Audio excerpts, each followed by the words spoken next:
Hello everyone, current affairs 2020 इसको कौन लोग देख सकते हैं, यहाँ पे आप पढ़ सकते हैं, राइट। ये करंट अफेयर्स है जनवरी 2020 का, ठीक है। लेसन 2 हमने लेसन 1 पिछले वीडियो में कवर कर लिया था। चलिए देखते हैं। नंबर 1, देखिए भारत जो है इंडिया हैज़ बिकम विश्व में पहला देश ऐसा बन गया है जो हज यात्रा का जो प्रोसेस है पूरी तरह डिजिटल कर दिया है, पूरी तरह डिजिटल हो गया है। नंबर 2, इंटेंसिफाइड मिशन इंद्रधनुष 2.0। इसको समझने से पहले हमें समझना पड़ेगा मिशन इंद्रधनुष है क्या। तो ये health mission of the government of India, Bharat सरकार का एक हेल्थ मिशन है, ठीक है। और ये 25 दिसंबर 2000 से शुरू हुआ, ठीक है। और इस मिशन के तहत वैक्सीनेशन दिया जाता है, वैक्सीन टीकाकरण किया जाता है 8 जो रोग होते हैं जो टीका लगाने से ठीक हो सकते हैं, ठीक है। उनका कौन कौन से रोग हैं ये देखते हैं। ये नंबर 1 डिप्थीरिया, हुपिंग कफ, काली खांसी है ना, एक खांसी, और हुपिंग क्या है, काली खांसी, टेटनस, पोलियो, मीजल्स, खसरा, टीबी, ठीक है। और एक जो हीमोफिलस इन्फ्लुएंजा टाइप बी, इससे हेपेटाइटिस बी हो जाता है, मेनिनजाइटिस और निमोनिया, ठीक है। तो इसके अगेंस्ट भी टीकाकरण वैक्सीन दी जाती है। और कुछ चिन्हित जिला और राज्यों में सिलेक्टेड डिस्ट्रिक्ट और स्टेट में टीकाकरण किया जाता है रोटा वायरस डायरिया और जापानीज इंसेफ्लाइटिस, ठीक है। तो ये डिजीज़ हैं जो मिशन के अंतर्गत इनको वैक्सीन दी जाती है, ठीक है। और अब आता है इंटेंसिफाइड मिशन इंद्रधनुष। अब इसको समझते हैं। ये शुरू हुआ 8 अक्टूबर 2017, 8 अक्टूबर 2017 को लॉन्च हो गया। इसका उद्देश्य था कि जितने भी 2 इयर्स के उम्र तक के जितने भी चाइल्ड हैं और प्रेग्नेंट वुमेन जो रूटीन इम्यूनाइजेशन प्रोग्राम में कवर नहीं हो पाए हैं उनको उन तक इस प्रोग्राम को पहुंचाना, ठीक है। और इसके बाद आया इंटेंसिफाइड मिशन इंद्रधनुष 2.0। तो इसका ये लॉन्च कब हुआ, दिसंबर 2019। और इसका उद्देश्य था कि 27 राज्यों के 272 जिलों में, ठीक है, पूरी तरह से फुल इम्यूनाइजेशन कवरेज, यानी पूरी तरह से इसको कवर करना है इतने जिलों में, इतने राज्यों के इतने जिलों में, ठीक है। तो इसका मेन टारगेट, इसका उद्देश्य है कि ये टारगेट पूरा करना है, ठीक है। और इसका इम्प्लीमेंटेशन जो है ये ब्लॉक लेवल पे होगा और ये 652 ब्लॉक्स में होगा। ये उत्तर प्रदेश और बिहार के 652 ब्लॉक्स में इसका इम्प्लीमेंटेशन किया जाएगा, ठीक है। अब आते हैं नंबर 3, भारत पर्व क्या है। ये 26 से 31 जनवरी तक 2020 में नई दिल्ली में मनाया गया। इसका थीम था एक भारत श्रेष्ठ भारत। इस साल गांधी जी का 150th बर्थ एनिवर्सरी था और उनके बर्थ का 150 साल बीत गए। इस उपलक्ष्य में ये मनाया जा रहा है, ठीक है। और इसका ऑर्गेनाइजर जो थे कौन था, मिनिस्ट्री ऑफ टूरिज्म इसका ऑर्गेनाइजर था। और इसका ऑब्जेक्टिव क्या है, उद्देश्य क्या है कि भारतीयों के अंदर, पीपल ऑफ इंडिया के अंदर हमें देखो अपना देश की भावना जागृत करना, देखो अपना देश की स्पिरिट इनकलकेट करना, ठीक है। और पीपल के अंदर, लोगों के अंदर जो अलग अलग टूरिस्ट प्लेसेस हैं वहाँ पे वो लोग घूमने जाएं, इसको बढ़ावा देना, ये भी इसका उद्देश्य था। नंबर 4, RCS उड़ान। RCS उड़ान क्या है? तो इसका फुल फॉर्म हो जाएगा रीजनल कनेक्टिविटी स्कीम, और उड़ान का है उड़े देश का आम नागरिक। ठीक है, इसका उद्देश्य क्या है? इसका उद्देश्य था कि स्मॉलर रीजनल एयरपोर्ट, जो छोटे छोटे क्षेत्रीय एयरपोर्ट बनाना है, जो जिससे आम नागरिक जो कॉमन सिटीजन्स हैं उनको आसानी से एविएशन सर्विसेज प्राप्त हो सके।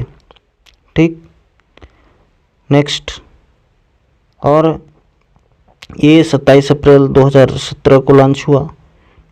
उड़ान 4.0 आने वाला है, इसीलिए इस समय ये न्यूज में है। ठीक है, नंबर 5, कलकत्ता नाइट्स। ये कलकत्ता नाइट्स क्या है? ये एक किताब, नोवेल है, किताब है। उस किताब का नाम था राटर कोलकाता। राटर कोलकाता, इसका अंग्रेजी में ट्रांसलेशन किया गया है। अंग्रेजी में इसका नाम हो गया है कलकत्ता नाइट्स। कलकत्ता नाइट्स। तो ये जो राटर कोलकाता है ना, राटर कोलकाता, ये किसने लिखा? हेमेंद्र कुमार राय ने। हेमेंद्र कुमार राय ने लिखा, और हेमेंद्र कुमार का जो उपनाम है, पेन नेम है, वो मेघनाथ गुप्ता है। ठीक है, नेक्स्ट, इसके बारे में और क्या जानकारी है? ये जो किताब थी राटर, ये राटर किताब थी, ये कब पब्लिश हुई थी? 1923 में। 1923 में राटर कोलकाता बुक 1923 में इसका प्रकाशन हुआ था। ये ओरिजिनली जो है बंगाली में लिखी गई थी, और कलकत्ता नाइट्स जो है इसका अंग्रेजी वर्जन बन गया है, अभी बताया मैंने। और इस बुक का ट्रांसलेशन किया है रजत चौधरी ने। ठीक है, और इस किताब में जो है लाइफ स्टोरी ऑफ दी, जो मेघनाथ गुप्ता हैं यानी जो राइटर हैं, उनकी जीवन का असली स्टोरी, रियल स्टोरी इसमें लिखी गई है। ठीक है, और जो ये बुक में आपको जो पुराने कोलकाता के बारे में पता चलेगा, जब कोलकाता जो है, कोलकाता ब्रिटिश इंडिया की राजधानी थी। ठीक है, उस समय का जो डार्केस्ट सीक्रेट हैं, कोलकाता के जो भयानक दृष्टि रहस्य हैं, ये किताब में रीडर्स को पढ़ने पे पता चलता है। ठीक, नेक्स्ट, नंबर 6 में क्या है? 2019-20 का PEN Gauri Lankesh award. PEN Gauri Lankesh award ये दिया जाता है डेमोक्रेटिक आइडियलिज्म के लिए। ठीक है, तो PEN Gauri Lankesh award for democratic idealism ये किसने जीत लिया है? ये यूसुफ जमील, जम्मू कश्मीर से हैं, यूसुफ जमील को ये मिला है। और ये दूसरा एडिशन था इस अवार्ड का, दूसरी बार दिया गया। और ये जो इसका जो स्थापना है पेन साउथ इंडिया और पेन दिल्ली ने किया था। एडिटर गौरी लंकेश की हत्या कर दी गई थी 2017 में। ठीक है, ये जर्नलिस्ट हैं।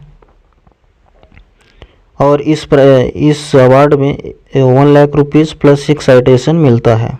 ठीक है, और जो पहला एडिशन था इस अवार्ड का, पहला एडिशन किसको दिया गया था? एक कार्टूनिस्ट हैं पी महमूद, 2018 में पी महमूद को दिया गया था। पेन का मतलब क्या है? पेन में एक एसोसिएशन होता है, इसमें कौन कौन शामिल होते हैं? पोएट्स हो, प्ले राइट्स, एडिटर और एसेइस्ट और नॉवेलिस्ट। ठीक है, प्लस इसमें जो साहित्य के किसी रूप में राइटर हैं, एनी फॉर्म ऑफ लिटरेचर है ना, तो इसमें शामिल होते हैं, चाहे वो जर्नलिस्ट हो, इतिहासकार हो, इसमें सब शामिल होता है।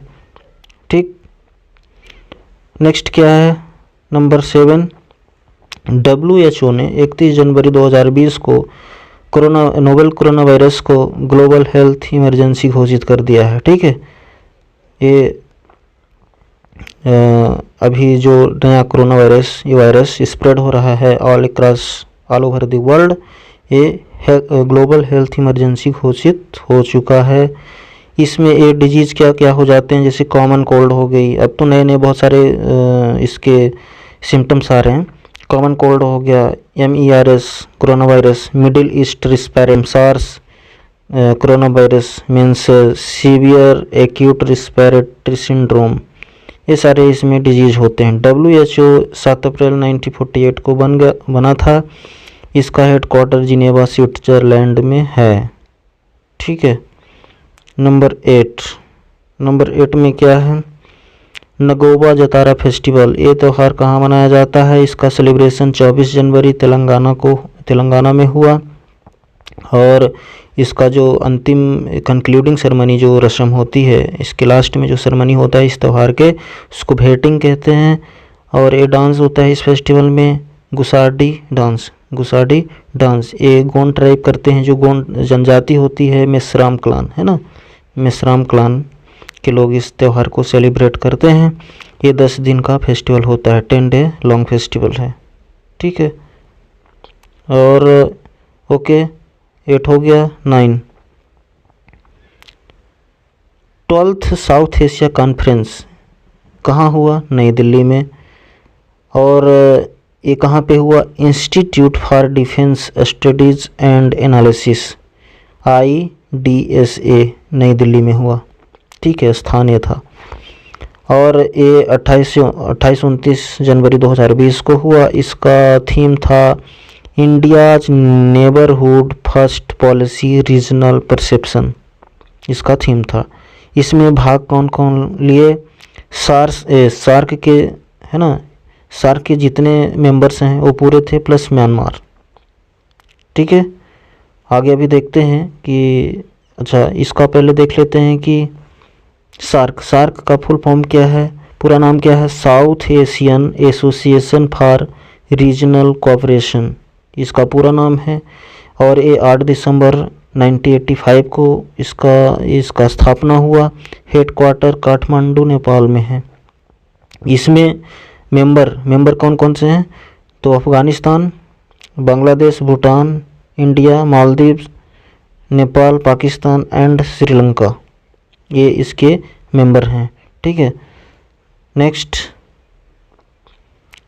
नंबर 10, और आज का ये लास्ट टॉपिक है, लास्ट क्वेश्चन है। संप्रीति 9 ये क्या है? ये 9वां एडिशन है। Joint Indo Bangladesh military exercise का 9वां एडिशन है।